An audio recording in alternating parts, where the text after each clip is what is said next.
मित्रों, आज हम आप सभी को हरितालिका तीज के व्रत के बारे में बताने जा रहे हैं।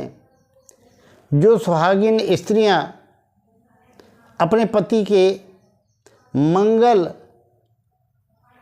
जीवन की कामना के लिए करती हैं और लंबी आयु प्राप्त करने के लिए व्रत करती हैं। मित्रों, कुछ लोग वीडियो बनाते हैं तो फालतू की बातें घुमा घुमा के कहते रहते हैं व्यू बढ़ाने के चक्कर में, जिससे आपका समय काफ़ी बर्बाद होता है। पर हमारा एकमात्र उद्देश्य होता है कि आपको मेन बात पर मैं ले आऊं और आपका कल्याण हो। व्यू बढ़े न बढ़े उससे मुझे क्या लेना देना। एक सन्यासी को और क्या चाहिए।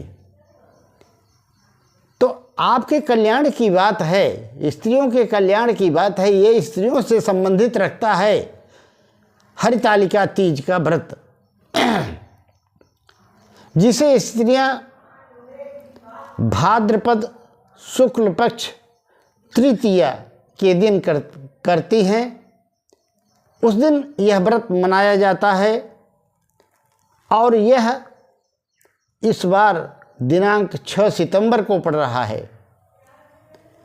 तो मित्रों, सुहागिन स्त्रियां यह व्रत अपने पति के जीवन को सुखमय बनाने के लिए और लंबी आयु प्राप्त करने के लिए करती हैं और निर्जल व्रत रखती हैं। कुछ खास बातें हैं जो बताना चाहूँगा कि ये 6 सितंबर को जो पड़ रही है हरितालिका तीज, इसके पहले एक आई थी कज्जली तीज, जिसे छोटी तीज कहते हैं। पर ये जो तीज है इसे बड़ी तीज कहते हैं। इसमें पूजा का नियम थोड़ा अलग है। निर्जल रहना पड़ता है, अन्न बिल्कुल नहीं लेना है इस दिन। और पूजा का समय है सुबह 6 बजे से लेकर के 8:30 बजे तक। वैसे दोपहर में भी आप पूजा कर सकते हैं 12:21 से 3 बजे तक। यदि किसी कारणवश नहीं कर पाते हैं तो प्रदोष काल में, जब भगवान शिव भ्रमण पर निकलते हैं माता पार्वती के साथ, उस समय आप इस व्रत को कर सकते हैं। वास्तव में इस पूजा में, तीज की पूजा में भगवान शिव और पार्वती की पूजा होती है और उन्हीं को यह व्रत समर्पित होता है। यह व्रत उत्तर प्रदेश, मध्य प्रदेश, छत्तीसगढ़, बिहार, राजस्थान अनेक प्रदेशों में मनाया जाता है और सुहागिन स्त्रियां इस व्रत को बड़े ही प्रेम से करती हैं और चाहती हैं कि उनका पति दीर्घायु हो, उसके जीवन में खुशियां आएं, इस हेतु से करती हैं। परंतु मित्रों,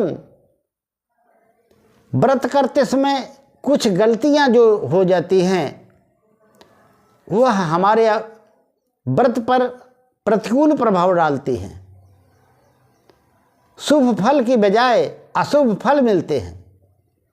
तो कौन कौन सी वो गलतियां हैं जो हमें नहीं करना चाहिए, हम इसी पर फोकस करेंगे। आप पूजा करते समय भगवान शिव का पूजन करें, माता पार्वती का पूजन करें और ध्यान रखें कि इसके पहले सर्वप्रथम गणपति भगवान का पूजन अवश्य करें, उसके बाद तब माता पार्वती और शिव का पूजन करें। क्योंकि भगवान गणपति के पूजन के बिना शिव पार्वती भी पूजा स्वीकार नहीं करते और आपका व्रत निष्फल चला जाता है। तो गणपति का पूजन करें और शिव पार्वती का पूजन करें, निर्जल व्रत रहें। और आपको गलतियां क्या क्या नहीं करनी है इस पर विशेष ध्यान दें। पहली बात तो ये, किसी भी व्यक्ति का निरादर उस दिन आप कतई न करें। वह चाहे बड़ा बूढ़ा व्यक्ति हो चाहे छोटा व्यक्ति हो, आपको सबका सम्मान करना चाहिए उस दिन। किसी को अपमानित नहीं करना चाहिए। दूसरी बात, सिंदूर सुहाग का प्रतीक है। सिंदूर की डिब्बी का बहुत ध्यान रखें, उसका अनादर न हो, अच्छी जगह रखें, संभाल कर रखें। तीसरी बात, आपको कौन से कपड़े पहनने चाहिए। गलती से लोग कभी कभी गलत कपड़े पहन लेने के कारण दुष्परिणाम भोगना पड़ता है। काले कपड़े बिल्कुल नहीं पहनना है उस दिन। लाल या पीले रंग की साड़ी पहने बहने, और बड़ों का आदर करें। घर में जैसे बड़े बूढ़े बुजुर्ग, सास ससुर इत्यादि हैं, उनका सम्मान करें, अपमान न करें, दिल न दुखाएं। और उसके अलावा किसी को अपशब्द न बोले।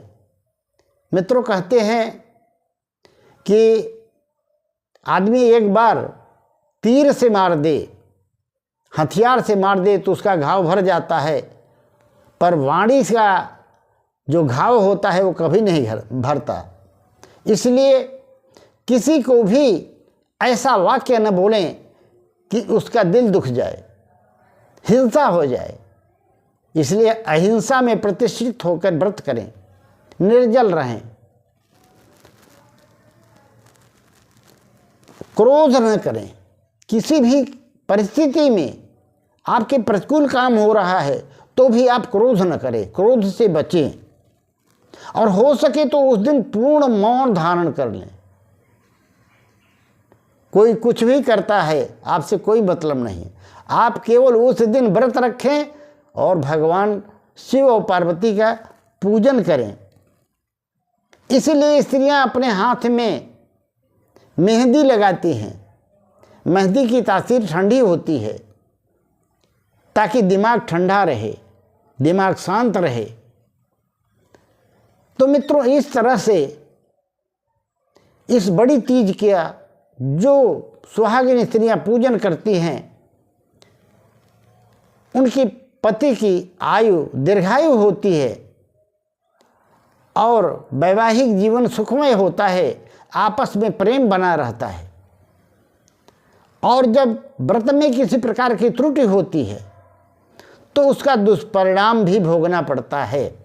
ऐसा पुराणों में वर्णन है कि इस दिन रात्रि के जागरण का विधान है। रात्रि में कतई न सोएं। जो स्त्रियां सो जाती हैं उनके बारे में लिखा गया है कि उन्हें अजगर अथवा निकृष्ट योनि में अगले जन्म में जाना पड़ता है।